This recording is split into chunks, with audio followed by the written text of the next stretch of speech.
Two important bits of news to go through, ladies and gentlemen. Armando Broja is going to be a West Ham player. I think that's pretty much done and dusted. So we'll talk about that, and we're going to go to war again with Barcelona with in regards to Jules Kounde. So let's get in on this.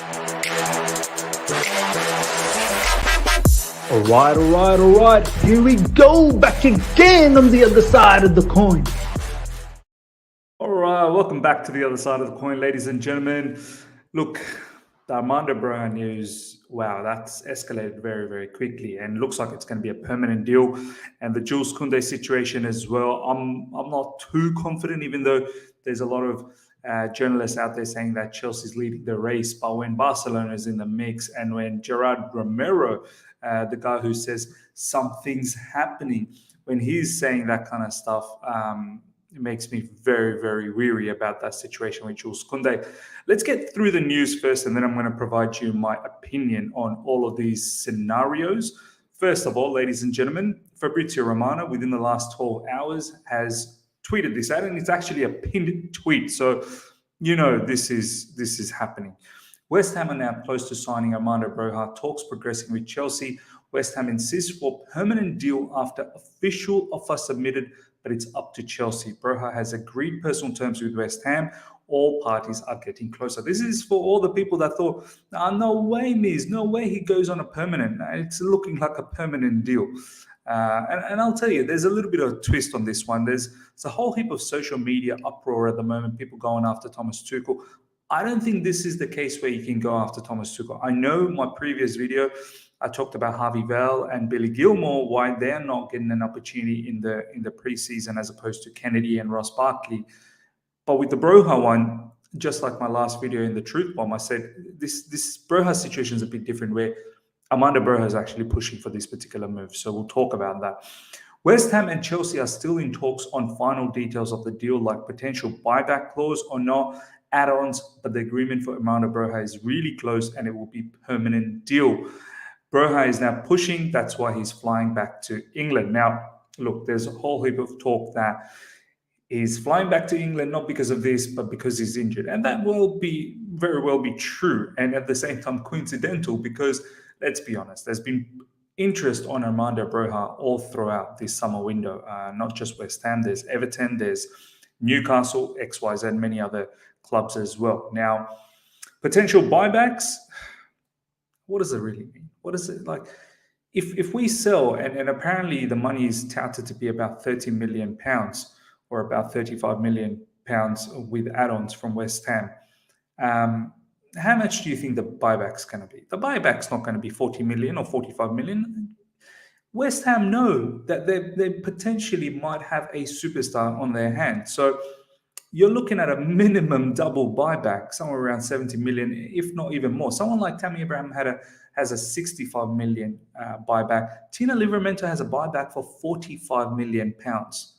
I think we sold Tina Livramento for about 5 million or 6 million to Southampton. Correct me if I'm wrong. He's got a 45 million buyback clause. How much do you think Armando Broja is going to have a buyback? In excess of 70, 80 million. I wouldn't even be surprised if it was 100 million. But yeah, this is the route that, if he balls out, are we going to bring him back for 100 million? I mean, it'll be such a joke. Our own player, and we're buying him back for, let's say, somewhere around that 100 million, even like 70, 80 million. It's just insane. Detail of the official bid submitted by West Ham for Broja, 30 million total fee. Waiting for Chelsea's answer, then buyback, future sale percentage will be discussed. Chelsea decision expected soon, with Thomas Tuchel also involved. Look, it's going to happen because the player is pushing for this. Tuchel says Armando Broja went back to London due to injury and needs further examination. Look, as I said, yes, there is a slight injury, but at the same time, coincidental as well. That you know, he's got all of these interests from other clubs. This is from David Oinstein. When Oni speaks, you know it's going down. Sources indicate the proposed move to West Ham has not been developed at the request of Chelsea. Very important to understand this. Instead, driven by Broja and his desire for regular first team starts. Okay, let's talk about the Armando Broja situation now. Look, This is a bit different to me in the sense of, what I was talking about, the Harvey Vale, Billy Gilmore, especially in the preseason, right? I don't expect Harvey Vale, Billy Gilmore to start next season for us in the Premier League, but at least they could have got those minutes that Ross Barkley and Kennedy are getting, and some of the other brothers as well, Batshuayi and so on and so forth.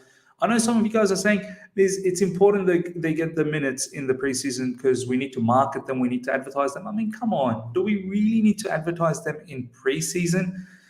What more are you going to see? You know what you're going to get with Kennedy, Ross Barkley, Batshuayi, and so on and so forth. It's not like you're going to see something new. Do you know what I mean? Like, if my understanding is, go and tell the agents, look for a new home for your client and go out there. I'm sure they'll get something. And I know some of you guys are worried that no one's going to pay them the wages that we do. I get that. But this is where Chelsea's got to take a financial hit. You're going to take a financial hit anyway. So this is where you're going to have to take a financial hit. If it's a loan deal, you may have to pay some of their wages, and you may have to bend over backwards for deals where it may not be your your price that you're looking for. Maybe you're looking to sell Ross Barkley for 10 million pounds, but perhaps there's no suitors for that. But maybe for about 6-7 million there could be suitors for that. And similarly for Kennedy, Batshuayi, you're going to have to take a L either way, whether it's a loan, whether it's a sell. Now, in regards to Broja, it's different though. I've always maintained that Armando Broja was never going to start for us, right? But I always believed as well that in the season coming up, that he was at least going to feature off the bench. 5 subs, he was going to feature off the bench. And the striking position is a position where there's a lot of uncertainty for Chelsea Football Club. It's not like Havertz balling out that it's his position. It's not like Timo Werner is balling out that it's his position. He actually had a proper chance to impress. Now, I don't know what conversations went down with Armando Broja and Thomas Tuchel, but it looks like Chelsea don't want to let him go. It's not really Chelsea forcing the move. It's Armando Broja forcing the move. In this scenario, I can't imagine why Broja is so determined to leave. I mean, is he not okay to compete and showcase? If he's so willing to play for Chelsea Football Club or desperate to play for Chelsea Football Club, surely you're up for competition. You can't expect Thomas Tuchel in this situation to go, do you know what, Armando, you're actually going to start ahead of Havertz and you're going to be the number 9. You can't expect him to say that. You're going to have to compete with Havertz and Timo Werner. And if I'm being honest, that's probably a good competition for you. You should be very, very confident that you can win that competition, because at the end of the day, I personally don't think Havertz is a striker. I think Havertz is someone who plays behind a striker or maybe as a false 9. I honestly think he's someone who plays behind a striker or just alongside a striker as a second striker. And Timo Werner, we've seen what he's done at Chelsea Football Club. So I honestly can't expect Thomas Tuchel to put his hand around Armando and say, you are going to start for Chelsea Football Club. No, you've had a loan at Vitesse, okay, you did all right. You had a loan at Southampton, you've done fairly okay, but it's not like you absolutely lit it apart. The latter stages of the season wasn't the greatest. I expected more, but then again, Southampton wasn't great. And now, if you're that desperate to start, I'm sorry, unfortunately, you're not going to get that at Chelsea Football Club. So with Armando Broja's situation, look, leave if you have to. Do what is well for your career. If you are getting the promise from West Ham that you are going to get regular minutes, do what's best for you. Because I personally don't think Chelsea's at fault in this scenario, because you actually have a pathway. Unlike other players like Levi Colwell or Ampadu or Conor Gallagher, where competition is immense.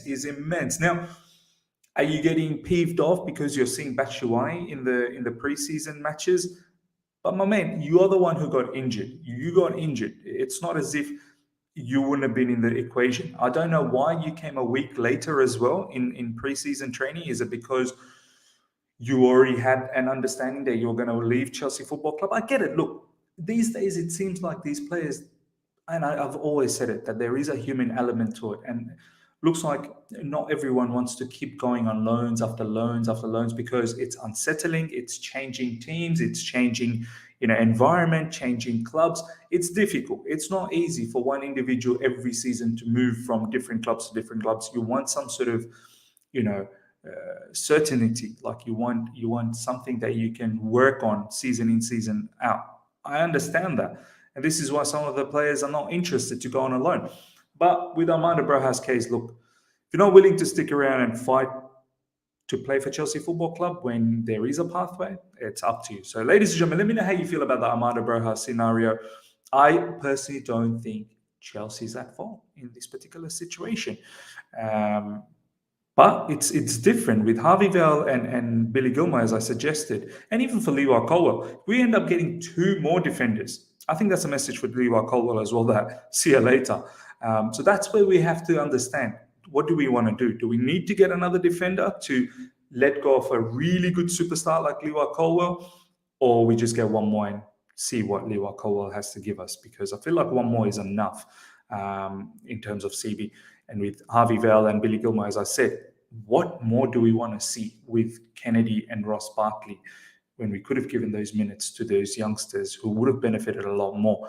And what more other clubs are going to get out of seeing Kennedy and Ross Barkley in this preseason?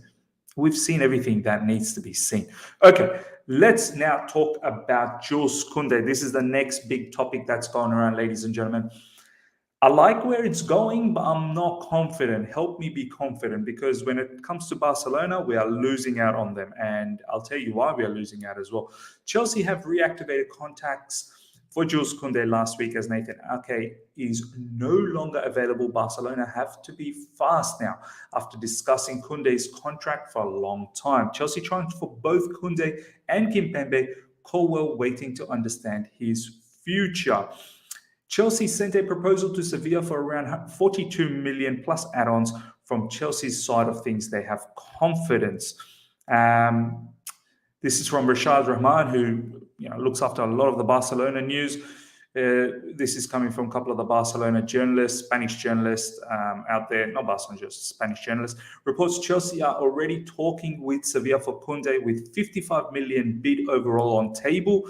It isn't enough, but the parties remain in contact. Barca also expected to make a move fast.